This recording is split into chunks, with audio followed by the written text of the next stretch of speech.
O chamado e a voz solitária. No coração de Judá, durante os últimos dias do reino, quando as sombras do exílio já se aproximavam, viveu um homem chamado Jeremias, filho de Uquias, sacerdote da pequena vila de Anatote. Crescido em meio às tradições do templo e das escrituras, Jeremias era apenas um jovem comum, tímido, sem voz entre os homens de sua aldeia.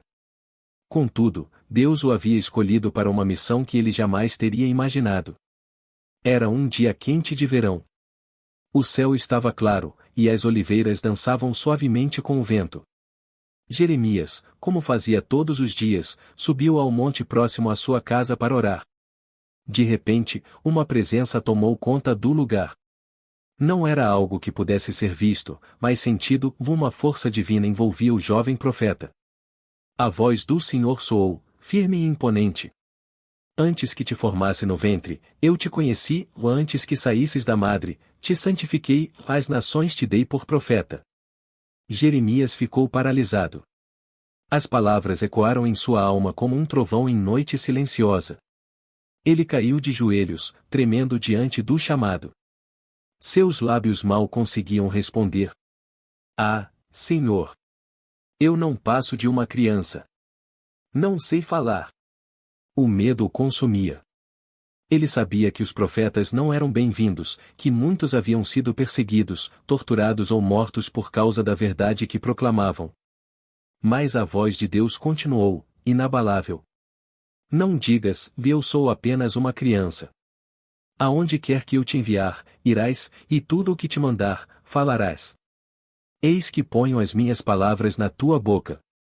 Foi então que Jeremias sentiu algo tocar seus lábios. Uma chama invisível, mas que não queimava. A presença de Deus havia sido selada em seu coração. Jeremias não era mais apenas um jovem comum, ele era o porta-voz do Altíssimo.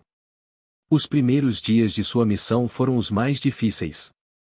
Jeremias andava pelas ruas de Jerusalém, proclamando: Voltai-vos para o Senhor. Arrependei-vos dos vossos pecados.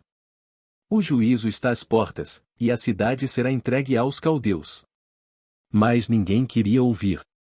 Os homens de Jerusalém zombavam dele, chamando-o de louco. Por que ouviremos este Jeremias? Diziam. Ele só traz desgraça. Ele fala de juízo quando nós vemos paz. Mesmo os sacerdotes, homens que deveriam ser os primeiros a entender a voz de Deus, rejeitaram Jeremias. Liderados por Pazur, o chefe da guarda do templo, Jeremias foi arrastado para fora do átrio, onde foi espancado publicamente. Os chicotes cortavam sua pele, e cada golpe parecia ecoar como um sinal de rejeição ao Senhor. Finalmente, Jeremias foi jogado no calabouço, onde o silêncio frio e a escuridão o abraçaram. Naquela noite, ferido e sangrando, Jeremias orou: Senhor, por que me escolheste? Por que me entregaste ao desprezo dos homens? Tu me enganaste, e eu fui enganado. Tu és mais forte do que eu. Sua voz ecoava no vazio, e as lágrimas misturavam-se ao sangue em seu rosto. Jeremias desejava desistir. Sentia-se sozinho, um homem contra uma nação inteira. Mas no silêncio, algo queimava por dentro, e a palavra do Senhor era como fogo encerrado em seus ossos. Mesmo que tentasse, ele não conseguiria calar-se. No dia seguinte, Jeremias foi libertado. Ele estava mais fraco fisicamente, mas algo em seu espírito permanecia firme. Ele voltou às praças, às ruas, às portas do templo. Sua voz agora era mais alta e mais clara. Eis que o juízo do Senhor virá. Os caldeus se levantarão, e Jerusalém será destruída. Não confiemos nos falsos profetas que dizem, paz, paz, quando não há paz. Os sacerdotes riram. Os falsos profetas o acusaram de blasfêmia. O povo o ignorou. Até mesmo seus amigos e familiares o abandonaram. Jeremias caminhava sozinho, um profeta desprezado. Muitos desejavam sua morte, e conspiravam contra ele em segredo. Mas Deus continuava a falar com Jeremias, dando-lhe visões terríveis, o templo em chamas, as muralhas de Jerusalém caídas, o povo cativo sendo levado em correntes para a Babilônia. A visão partiu o coração de Jeremias, que chorava como uma criança. Ele era conhecido como o profeta das lágrimas, pois seu amor por Judá era tão profundo quanto a dor de vê-la se perder. Uma vez mais, Jeremias clamou ao povo: derramai o coração diante do Senhor. Arrependei-vos. Ainda há tempo de retornar ao Deus de nossos pais. Mas ninguém ouvia. As ruas de Jerusalém continuavam cheias de festas e idolatria. A corrupção dos líderes religiosos cegava o povo, e os avisos de Jeremias eram abafados pelas vozes dos falsos profetas que diziam: Deus não permitirá que Jerusalém caia. Nós somos o seu povo escolhido. Jeremias sabia que aquelas palavras eram mentiras. Ele também sabia que em breve tudo desabaria. E assim, sozinho, ferido e desprezado, ele continuou a ser fiel ao chamado. A destruição e a vitória do profeta. Os dias sombrios que Jeremias profetizara finalmente chegaram. As tropas da Babilônia, lideradas pelo rei Nabucodonosor, marcharam como um enxame sobre Judá, destruindo vilas e fortificações à medida que se aproximavam de Jerusalém. As muralhas, que haviam protegido a cidade por gerações, eram agora a última linha de defesa entre o povo e a destruição completa. Jeremias, o homem que alertara repetidamente sobre aquele dia, caminhava pelas ruas destruídas, observando as privações do povo. Homens, mulheres e crianças morriam de fome dentro das muralhas enquanto o exército inimigo acampava ao redor, esperando que a cidade cedesse. Jeremias continuava a proclamar: submetei-vos ao rei da Babilônia. Assim diz o Senhor: quem sair viverá, mas quem resistir perecerá. Não luteis contra o juízo de Deus. Essas palavras fizeram com que ele fosse novamente acusado de traição. Os líderes de Jerusalém, enfurecidos, prenderam Jeremias e o jogaram em uma cisterna, um poço profundo sem água, mas cheio de lama espessa. Jeremias afundou até a cintura naquela escuridão opressiva. Sua voz silenciou, abafada pelas paredes úmidas do poço. Lá embaixo, sozinho, Jeremias orou. Seu coração clamava em desespero: Senhor, por que me abandonaste? Por que permites que teus servos sejam destruídos? Tenho proclamado tua palavra, e olha onde estou. Minha alma desfalece, mas tu és minha única esperança. Porém, Deus não havia se esquecido dele. Ebed-Meleque, um servo etíope que temia o Senhor, intercedeu junto ao rei Zedequias, que permitiu que Jeremias fosse resgatado. Com cordas improvisadas e trapos para proteger suas axilas, Jeremias foi puxado para fora da cisterna. Ele estava fraco, faminto e coberto de lama, mas seu espírito permanecia firme.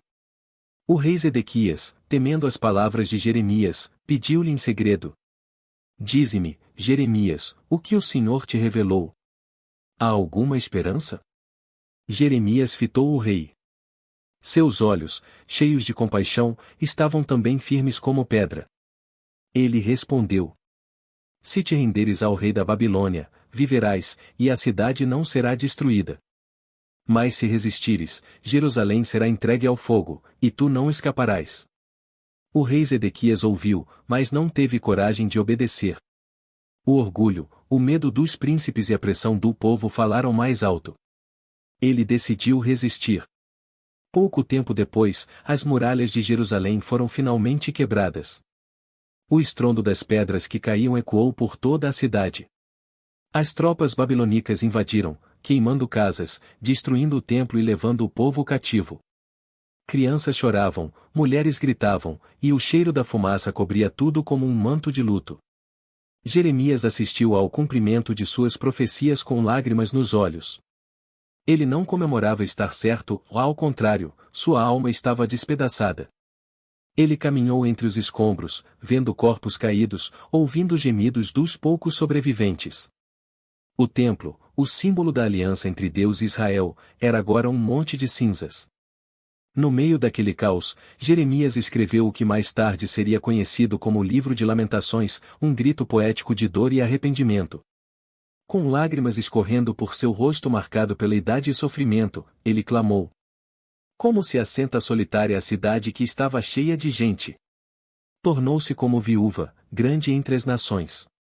Choram amargamente à noite suas lágrimas, e ninguém há que a console. Apesar de todo o sofrimento, Jeremias não perdeu a esperança. Ele sabia que Deus não abandonaria seu povo para sempre.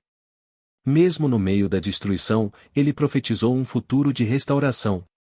Ele proclamou que um dia, o povo voltaria do exílio e renovaria sua aliança com o Senhor. Assim diz o Senhor: ainda tornarei a trazer os cativos de Judá. Eu os edificarei e os plantarei na terra. Porque tenho pensamentos de paz e não de mal, para vos dar um futuro e uma esperança. Essas palavras foram sementes de esperança plantadas em meio às cinzas. Jeremias viveu para ver os primeiros sinais do cumprimento dessa promessa. Muitos anos depois, quando os exilados começaram a retornar, suas profecias ecoaram nos corações daqueles que ansiavam por recomeçar. Jeremias morreu como viveu, um homem fiel à sua missão, mesmo em meio às lágrimas e ao desprezo. Ele nunca buscou glória ou aceitação, mas permaneceu firme, obedecendo à voz de Deus até o fim. Sua vida é um testemunho de que, mesmo nas horas mais sombrias, Deus não abandona aqueles que o buscam. Jeremias foi o profeta da dor, mas também o profeta da esperança. Suas lágrimas regaram uma mensagem que atravessou séculos, lembrando a todos que a justiça e a misericórdia de Deus caminham juntas.